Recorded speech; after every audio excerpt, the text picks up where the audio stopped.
What's up, everybody? I'm TJ. And I'm Kelsey, and we are the Nashville Wine Duo.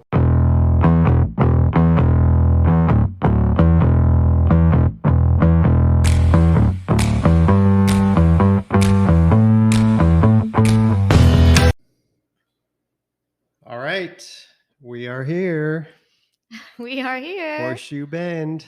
Yes, we're so excited to do this podcast today. So we are here with Ron and Kim Thomason, Correct. who are the owners of Horseshoe Bend. And we came out here a year ago. Yes, it was when TJ had gone through the surgery for his ankle, and so they reminded us that he was on crutches at the time. So it must have been the fall of last year. Then I thought it was summer, but you got that. Yeah, it must have been the fall. I remember it being really warm though, and it was beautiful. Yeah. So we're very excited. Thank you so much for being on the podcast today, Ron. Well, thank you for coming out. Yeah, and then Kim is going to kind of be on the sidelines. She's going to be pouring us a couple drinks to try the wine, and then they have some really exciting new cocktails. Well, I don't know how new they are to you guys, but they're new to us because we haven't had them yet. You didn't have them last year when we were here. So, yeah, but Ron, we would like for you to just to kind of talk about your background and how this all got started and where we are, obviously, like located. Well, we are located in beautiful Hickman County, Tennessee, northwest portion out near Coble, Tennessee, about 15 minutes off of I-40, so not too far from the modern world. But my background is I'm a physician. I'm a pathologist. And so as a pathologist, there's laboratory medicine. And in laboratory medicine, there's a lot of chemistry, biology, those sorts of things. So I became a wine enthusiast as a hobby. Probably more than 10 years ago, I started making wines as a hobby. There's a lot of science in winemaking, but there's a lot of art in winemaking too. And medicine, the practice of medicine is much the same way. It's science, but it's also an art. So we bought this farm out here in the Coble area of Hickman County in 2008. And at that time, there were blueberry bushes already on the farm. And about that time, I started, playing around with winemaking. And I decided, well, I've got blueberries here, so let me see what I can do with a fruit wine. And it's trial and error. You make mistakes, but you try to get better. And over time, I started making a lot of different fruit wines. Fruit from our berries. I planted more blueberry bushes. We started growing blackberries.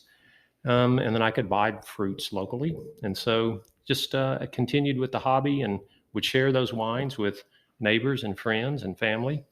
And started thinking about, well, could we turn this farm into maybe something a little more in the field of winemaking, maybe take this hobby and turn it into a business. So I guess that idea started maybe coming into play about 2015.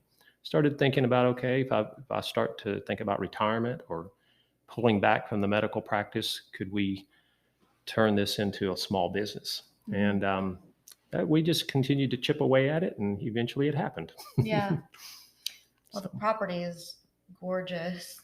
There's a scenic view where you can see a bridge. What bridge is that? That is a bridge over the Duck River, and I don't remember the name of it, but the Duck River is very prominent here in Hickman County. It basically crosses the county. And here on our property, we are known as Horseshoe Bend because the river turns and makes a full horseshoe on our property. And this road that we're on used to be called Horseshoe Bend. So that's how we get part of our name, Horseshoe Bend, because we are on a horseshoe bend of the Duck River. We're basically bounded by the Duck River. Very cool. Oh, wow. So you grow blackberries and blueberries, correct? Those two fruits. Okay. We have about 1,000 blueberry bushes. And when we had all of our blackberries, we've lost some over time, but we had about 2,000 vines. I think we're down to maybe 1,500 vines at this point. And I've also got a small orchard of muscadine, red muscadines. And we had our first harvest of those last fall.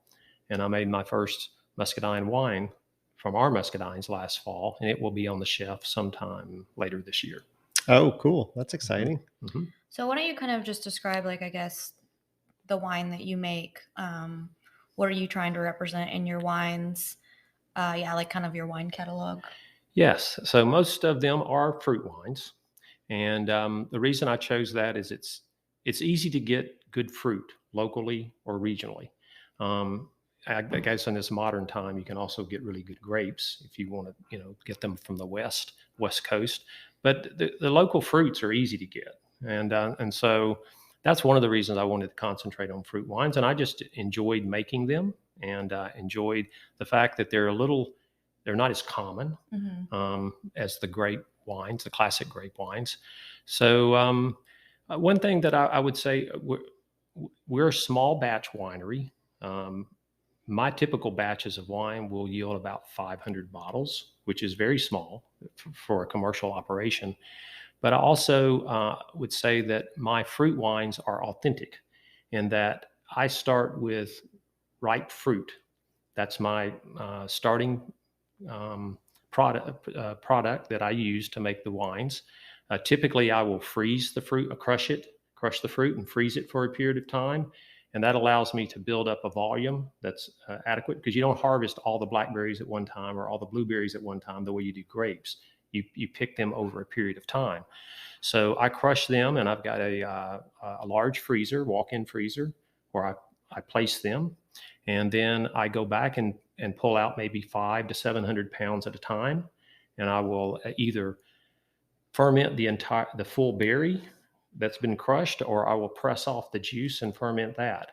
But I do start with fruit rather than purchasing a concentrate or a juice from a factory. And that does make a difference. It's a little harder, I think, in the process, because you've got a lot of pulp that you have to deal with, and you have to, over time, find that out and end up with a clear wine. And that's a little more challenging than if you start with juices or concentrates, but you end up with a different flavor profile also if you start with the authentic fruits. And then you also you use vegetables too, right? Well, if you want to refer to them as vegetables, yeah. Technically, I think they're still fruits, right? At least most of them that I play with. But I do have some odd wines. I have probably the one that started it was tomato. And we're not the only ones in the country that make a tomato wine, but it's not common. Mm-hmm. And it makes an interesting wine, oddly enough. It's not for everyone. And even for me, it's not a wine that I enjoy just as a glass of wine. But if you pair it up with the right foods, it can complement foods quite nicely. We do have customers, though, that love it to the point that they're happy just to get a glass and sit on the porch and consume it as an isolated beverage. So it all comes back to the person and what they like. And, right. And so, and from that, I decided, okay, what else could I do? And a lot of folks like the cucumber flavor. You see a lot of folks that like to place cucumbers in their water and get the cucumber flavor. And then there's people, I didn't realize this, but some of my customers have told me that there's cucumber Gatorade, all these. So people like that flavor. And so I didn't know when I made my first batch of cucumber wine several years ago. I thought, well, this is kind of a subtle flavor, really. It may not come through at all in the winemaking process. I had no idea. So I made a small batch to see. But the cucumber flavor, whatever chemical is involved in creating that flavor, really comes through the winemaking process very prominently. So the cucumber wine is very much cucumber in flavor. And the people that like that flavor tend to love that wine. And that's what I tell them before they even taste it. Do you like that flavor? And if they say yes, I said, well, you're probably going to like the wine. And typically I'm right. So, and it ends up being a fairly popular wine also. And then I guess another one that's a little bit unusual, I make a pumpkin wine. And that's, again, an authentic wine. It's not easy to make. It's made from pumpkin flesh. And pumpkins are very rich in starch. So to get that wine to clear, I actually have to heat the mash, the crushed pumpkin, with some water and add some enzymes to break down the starch, or I would never get it to clarify. So it's a little more challenging to make that, but it ends up making a very delightful, light-bodied white wine that has a pumpkin finish. I don't spice it in any way. It's a delicate, but it's quite nice. And it's interesting to find people that, when you have the tastings up here, how people migrate to different wines. And there are a number of folks that we found that, oddly enough, are mostly dry wine drinkers that end up liking the pumpkin wine, even though it's semi-sweet. They find it nice in a way that they can tolerate a little sweetness, whereas they're typically drawn towards the dry wines. It's so fascinating. Yeah. We've tried a lot of these wines too, and the tomato. You did have like a jalapeno tomato, right? Yes, and that was incredible. Yeah, I do have a batch right now that just finished fermenting. That's in storage, clarifying. That I am going to take a portion of that and infuse that with jalapenos, and so that I will have another. We call it Kickin' Keg County Mater juice. Yeah, nice. I remember one thing too when we tried these wines. We were fascinated that how many of them come out clear. Yeah, and want to describe why that is? Well, I use some clarification processes during as the wine is getting readied. I usually wait for them to clear, and some are much more readily clear than others. For example, blueberry, oddly enough, within a month after fermentation tends to be brilliantly clear, and I've never had any problem with it throwing sediment later on, like once it's bottled. Others a little more challenging. Peach, for whatever reason, I think it's the pectin content, it takes a lot more time to get to the point that it's brilliantly clear.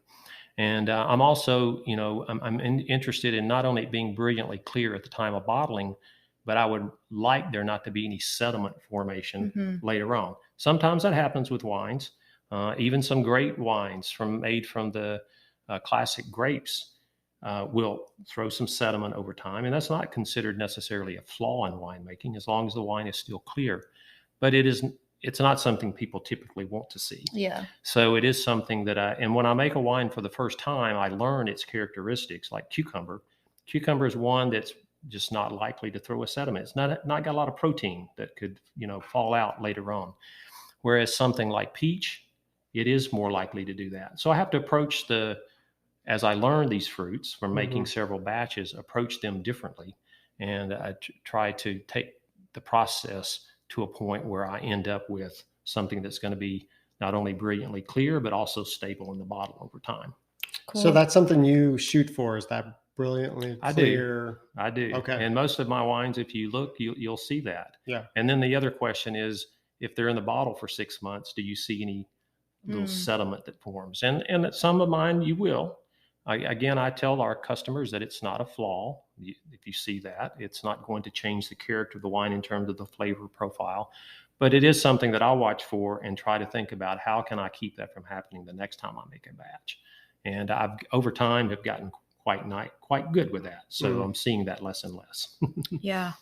I can definitely tell your attention to detail is pristine. It's like spot on. Yeah, it's spot on. Yeah. But we felt like that when we came out here and talked to you last time. I was just like, this guy is just like, you're so smart, but so creative. I can tell you have a lot of that artist mindset too. Well, thank you. Like you Appreciate were saying, that. like you love the creative process of it. So you're bringing in your old profession into this new venture, and I love how like the two worlds have like collided. I think it's very cool. Well, and it's cool that you get to do it together too. Yeah. Oh yeah. Yeah. Kim likes to be in the background. She's not a camera person. Yeah. But she is the marketing genius behind, and really a lot of what goes on. I make the wines, but everything basically beyond that, she takes care of. All the social media, which is very well done. I think you've probably been on her Facebook, Instagram, and all that. Yep. She does very nicely. She's very communicative on those platforms with the customers. She names all the wines. She designs all the labels, and which they're nice names, and they're very nicely done labels. So she takes care of all of that, which is fine with me because I have no interest. And so we complement each other very well. Yeah, totally. Yeah. So did you when did you guys decide to do the Airbnb? Because you have an Airbnb. Well, we had when we built our house in 2010, we built that with the idea that maybe our house would even become a bed and breakfast at some point. So we had this idea that we might want to get into that arena.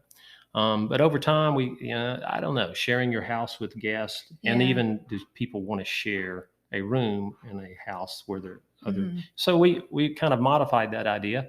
We had we lived in Franklin when I did a lot of my medical practice, and would just come out here on the weekends until about 6 or 7 years ago when we moved out full time. But when we decided to move out here full time, we kept our townhome. We leased it for a while. And then we decided, when we build this tasting room, maybe instead of having a townhome in Franklin that we're leasing, we should just sell that and use the proceeds to build a couple of Airbnbs out here. And that way we would have our guests staying locally Mhm. and generating that and managing it ourselves rather than having a lease company take Mhm. care of things. So that's how that sort of came up. We had that idea with a B&B, a bed and breakfast, but it kind of morphed into B&Bs over time. Yeah.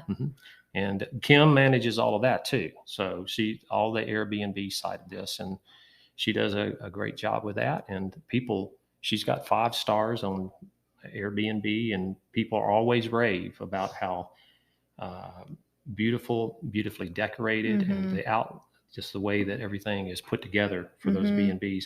And then we've got the beautiful scenery that people can enjoy when they're out here too. Yeah, and the tasting room is literally like within, a couple feet. It's Right. not very far away. Yeah. And I love the A-frame in here. Like, I don't know, it feels so like rustic and like it's so quiet out here. Like it's if a you're beautiful looking for just tasting like a room. peaceful, weekend away with like beautiful views, and it's just everything you could ask for if you want to like get away and go somewhere. And you have 2 Airbnbs, right? One, the cabin that's next door to the tasting room, and then we've got the loft over the wine making facility. Okay. That is more of an open area that facilitates families or groups of people. Yeah. It's got 4 queen beds. So it's many times it's a girls retreat weekend or families. But yeah, people enjoy staying there. Yeah. Well, let's dive in. So y'all started doing these cocktails, and Kim made us. These are your 2, you said, very popular ones. So explain how you came up with the concept for these 2 cocktails, and then we will try them. Sure. Well, this is, Kim and I are up here basically every weekend. Every now and then we'll have to be out of town for some reason, family interest or whatever, and we'll have to get fill-ins. But this is usually what we come up. We like to present what we do. So we're up here. And so you listen to your customers. And so a lot of the consumers, not a lot, but several folks over time, different folks that like the tomato wine, asked me, have you tried to make a Bloody Mary with this? And it took probably about that question to hit me about 4 times until a light went off. Oh, well, if you could do that and it came out nicely, you could sell those here. So that's where the idea started, listening to the customers. And I basically did some experimentation with a lot of Bloody Mary cocktail mixes and trying to come up with the right proportion of wine to mix so that we'd end up with a nice version of a Bloody Mary. We call it a Horseshoe Mary. And I settled on 6 ounces of wine with 4 ounces of a mix that we picked out. That's very nice, the high-end Bloody Mary cocktail mix. And I liked it. I brought it up here and presented it to customers, and a lot of folks like Bloody Marys, and I love them. Kelsey loves So Bloody Mary. let's try this, and then we'll talk about. I'm surprised you lasted so long not to try this. I know. So let's try this, and then we'll move on to the other. I'm like, I don't want to wait. Oh yeah. Oh wow, it's so interesting. It's really good. Well, I like the spice. The spice. Can I try it? It's medium spice. I didn't want anything too hot. We have pepper sauce on the side if people want it spicier, but I didn't want it overly mild either. But what I find that people comment on the most, we're basically using 6 ounces of wine in place of the shot of vodka. Right. So that's how you're getting your alcohol. That's good. And the tomato wine is semi-sweet, so it has some sweetness. It's adding a subtle tomato flavor, and the tomato wine is not just the tomato flavor. There's people always talk about different things that they sense in the tomato wine, and a lot of folks talk about it having a little smokiness. Some talk about having a kind of they asked me, did you put any herbs in here? They're getting some sort of, but no, it's just straight tomatoes. But that wine adds that, but it also adds a little sweetness. which I think that people comment on. They like the way the sweetness and the medium spice kind of mesh with one another Yeah. in the mouth. Totally. So I get that's- that. Mhm. And I like that it's just a different play on a Bloody Mary, Mm-hmm. you know? No, I really enjoy that. I do too. And I want to open these crackers to cleanse my palate, but it's all crinkly in the microphone. Oh, just do it. Everybody Okay. understands. I did it. Yes, very, very good. I can understand why people like it so much. I love it. That's our number one selling cocktail. I believe it. Mhm. All Really right. good. Let's talk about this one. So this one is the Cucumber Farm-Tini. And again, Kim's a namer. Farm-Tini was a nice name for that, because the way that I make that is I use the cucumber wine, and then you're thinking about, well, what flavors would go well with cucumber? Because as I mentioned, the cucumber flavor really comes through very strongly in the cucumber wine. So the thing that when I was looking at this company Crafted Cocktails, where we get the Bloody Mary cocktail mix, they had this basil lime martini mix. Basil, lime, cucumber. That's a good combination. So I got a sample of that and started again playing around with proportions.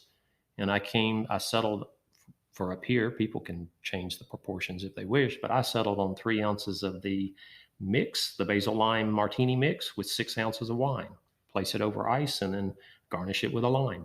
So this is the Cucumber Farm-Tini. Okay. Oh my gosh, that's really, really good. I could just sip on this all day. Very refreshing. That's what most folks say. They talk about how refreshing. Oh my it gosh, is. you're going to love that. I love cucumbers.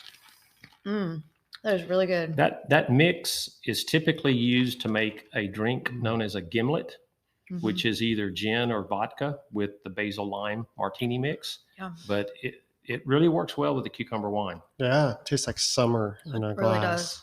That is so good. Really nice. I love that you guys are doing this. Wow. So those have been selling really well. Those I can have- see why. Yes, they do. And then the other cocktails that we've came up, most of them are made with a cocktail enhancer known as a shrub. And I was mentioning to you earlier, shrubs, I found out through education, and it really, again, wasn't my idea. When I settled on the Bloody Mary cocktail mix from this company, Crafted Cocktails, I noticed on their website they had a whole series of cocktail enhancers known as shrubs. And they were, what piqued my interest, they were in the same flavors as my fruit wines. So they had a blackberry shrub, a strawberry shrub, a pear shrub. And I'm like, whoa, I wonder, since the Horseshoe Mary is doing well, could I do something with these other wines? And so, again, I got them to send me some samples and just played around with proportions and came up with recipes. These really enhance the flavor of the wine. Yeah. They're bitters and used typically with rum or vodka and club soda to make liquor drinks. But if you take a small proportion of that shrub, which is a vinegar that's been infused with fruit and then sweetened in some way, in this case with agave syrup, small amount of that with 6 ounces of wine, top it. I use Sprite. You could use ginger ale, club soda, Prosecco, but top it with something that's sparkling, give it a little fizz. It's really a nice drink. And at some point today, we might make you one of those too. Very cool. We've been to a lot of wineries, and I do think that this is like very unique with the cocktails, and it's like so smart, because I think it's even a good way to, like, if people don't want, just wine, then they can have a different option. Really Well, and I was thinking too, when he was describing like the pumpkin wine and everything, like you think of like the beer world and how you have a pumpkin beer and you have these kind of elements to those kind of drinks. It's like, I love the approach to, clearing your mind of like what wine is. Right. It's a grape, Yeah. you know what I mean? Yeah. And saying, no, wine could be so much more, Oh, totally. obviously. And Yeah. you're doing it, Right. Yeah. and if people just kind of come in with an open mind. Like, I was blown away with how clear your wine is. You look at like a Yep. pumpkin wine and it looks like water. And I'm just like, how does he do that? And then you taste it and it's like, wow.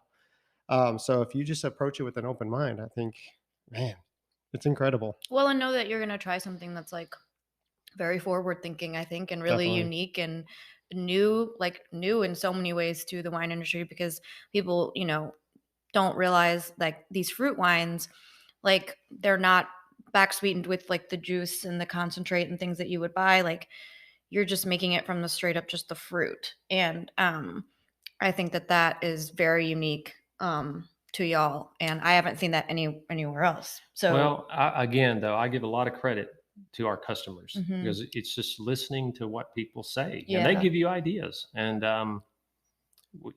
you just go from there. Yeah. And if it works, you bring it back forward to the customer. Yeah, that's great. Well, we're going to talk about one of the fruit wines too, right? That Kim had just poured for us. Okay. This is the Tennessee Waltz, Kim. So Tennessee Waltz, Kim again named this.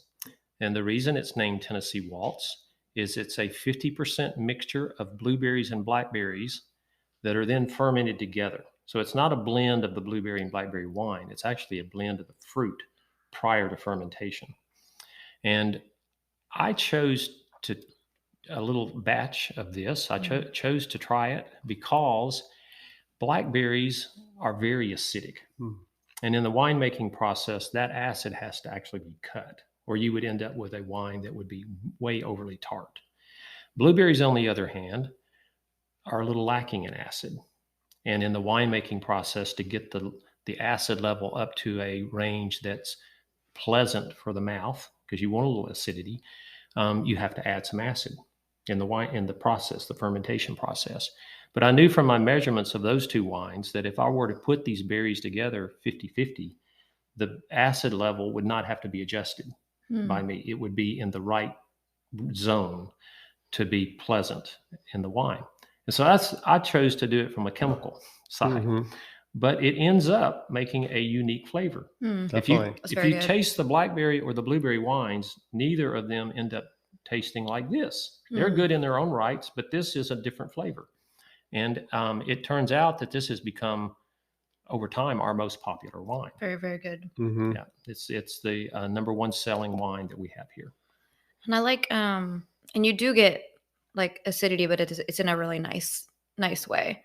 And like, it's just, the fruitiness is just this like nice touch of fruit. It's just not this like over, you know what I mean? It's just so light and delicate, and I love it. Once again, it's not like this big sugar fruit bomb in your mouth. You're getting a lot of flavors, and you're able to really taste. Yeah, like I think people just, I mean, I'll always drink wine that is like sweet just to like know things.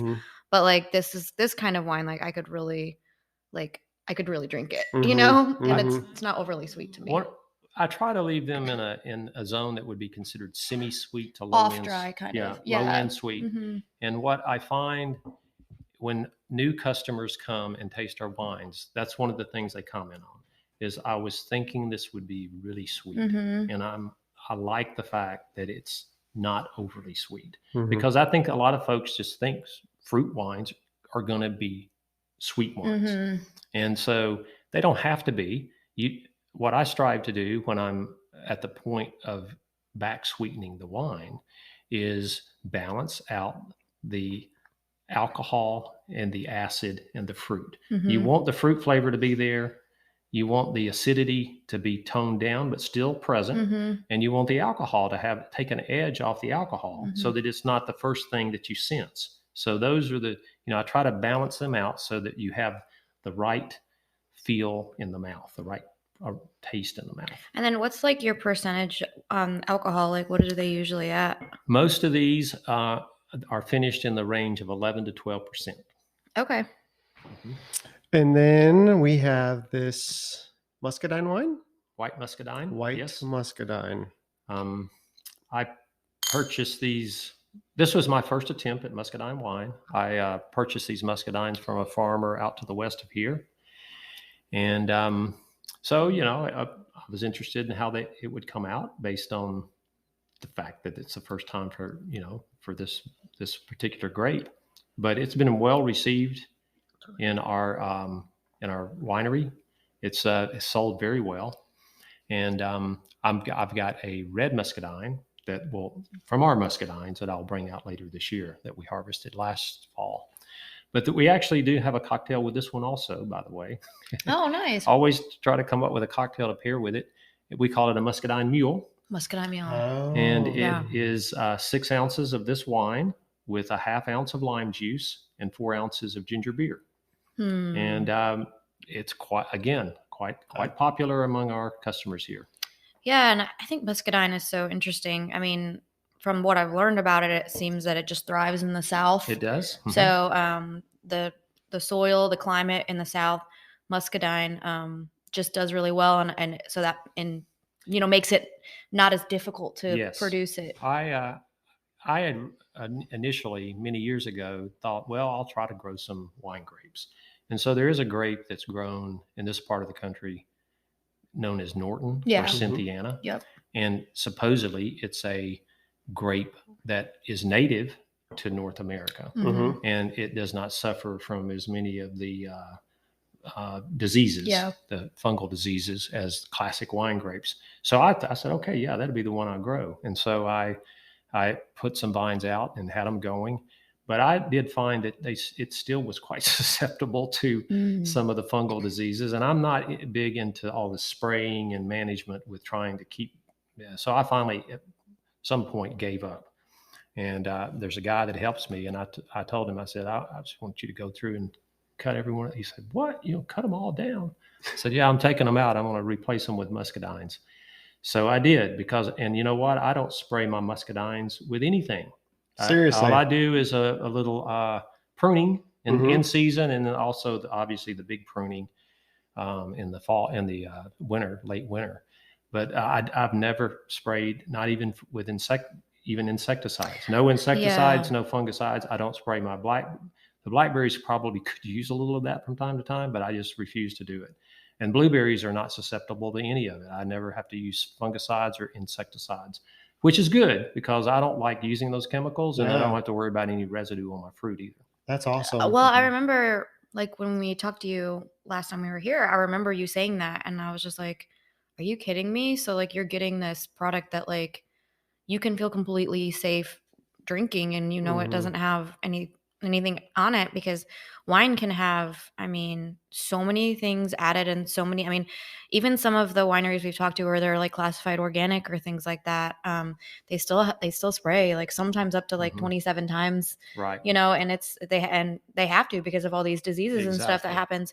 So I just think you're well, I don't want to do that personally. And so I'm going to have this product where I don't do that. So, well, that's true for my fruits that I grow. Now, I can't say that for the fruits that I purchase, but they do come from reputable orchards that sell to the public. And I assume that they're using good practices. I hope that they are. But for the fruits that I grow, at least, I know 100% there's no insecticide or fungicide used. That's kind of amazing, though, because they almost make it seem like that's impossible. It's not. Well, I just know it's not impossible for blueberries and muscadines, and the blackberries, as I said, they could use some help against some of the fungal diseases, but I just don't do it. I don't like reading the label on the back of those chemicals and seeing all the things that you need. You almost need to be in a hazmat suit to spray it. Yeah. And then also you do wonder what kind of residue there might be there on the fruit. So, wow. This muscadine, I grew up with my aunt having muscadine in her yard. She had a vine of them. And while I mowed her lawn, I would sit there and just eat them. This tastes just like the grape. Yeah. Just like you pulled it off the vine, and it's under little manipulation, right? It just tastes like the grape. I love it. It's really good. It's been popular. And again, you get the level of sweetness. It's not way sweet, but it's it's left in the same zone pretty much as my others. Yeah, that's what I'm saying. It tastes just like the grape. Well, I think too. I'm just if you're living in the South, I really do think you should try muscadine, and definitely try this muscadine because it's really, really good. But I don't know. There's something I love about drinking a wine that the terroir, this is where it lives, and it does really, really well. I've actually heard they're doing a lot of muscadine in China, which is kind of crazy. But it does so well in the South. So if you haven't tried it yet, I highly recommend trying a bottle from Horseshoe Bend. It's a very good example of a nice, really good muscadine. Well, and especially what Ron was saying too. Low intervention. This grape is, if you want something that is natural with little intervention, and you're concerned about that, like Yep. muscadine, And a lot of people is a are concerned great about option, you know, and Yeah. it's grown really well here in Tennessee, as unlike, you know, other places too, like Georgia and everywhere. So Yeah. I love it. I love the grape. I do too. I think it's a beautiful representation of what muscadine wine should really taste like. So Thank you. well done. Well done. Yeah. So tell us what's on the horizon.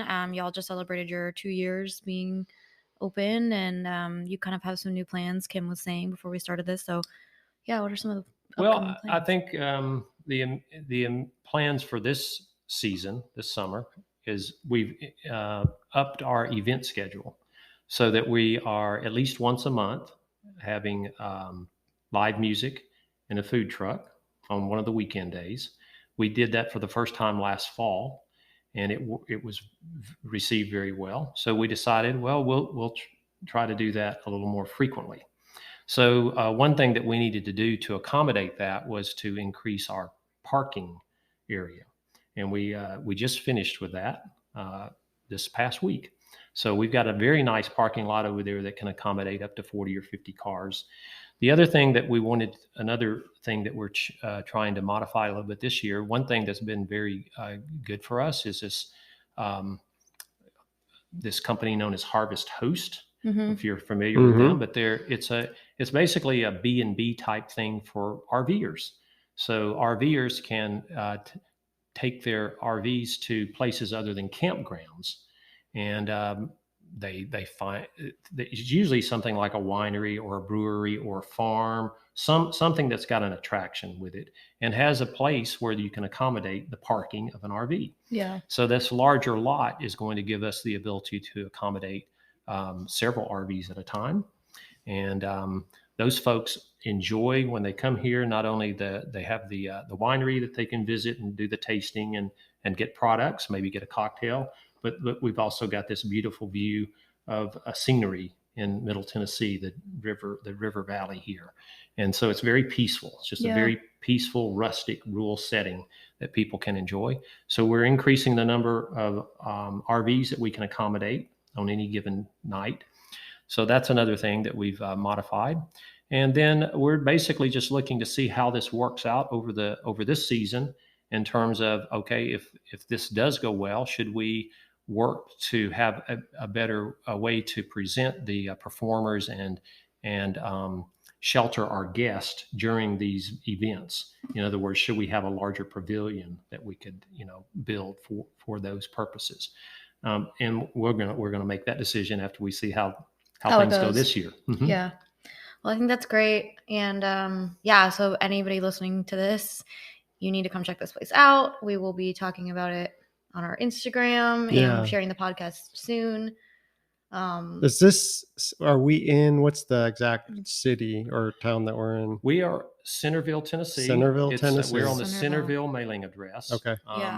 We, again, though, if you're in Middle Tennessee, the quickest way to get here for most people, unless you're south of here, but for most people, they come in on I-40. That's the way we came in. I-40 west, exit 148, and we're about 15 minutes off the interstate. Yep. So the last 2 miles may seem like 5. Yeah, it's a little windy. the first time you do it, but it's not hard. Yeah, it's 2 miles. No, it's an easy drive. It's beautiful. It was actually a really easy drive, and I feel like there might not be as much traffic coming out this way as there is on other interstates. I could be wrong, but I don't feel like there's. It is definitely true that I-40 on the west side of Nashville is the least density, less density compared to going north, east, or south out of Nashville. Yes. So we're fortunate that way. They were about an hour from where we are in Franklin. Right. And really the drive was like super short. We listened to Dateline because I love Dateline. And so this has been great. The wines are awesome. I mean, I love the cocktails. You've been great to talk to. Thank you, Kim, for pouring. Thank you, Kim. And like we need to bring out some people out here and stay at the Airbnb. We're gonna do it. We're gonna plan a getaway. I know we are. We're doing it. It's happening. Thank you so much for talking to us. Thank you, Ron. Today. Thank you, Kim. Everybody check out Horseshoe Bend. We will be sharing their Instagram in the notes. Yep. So cheers, everybody. Yes, cheers. Thank you.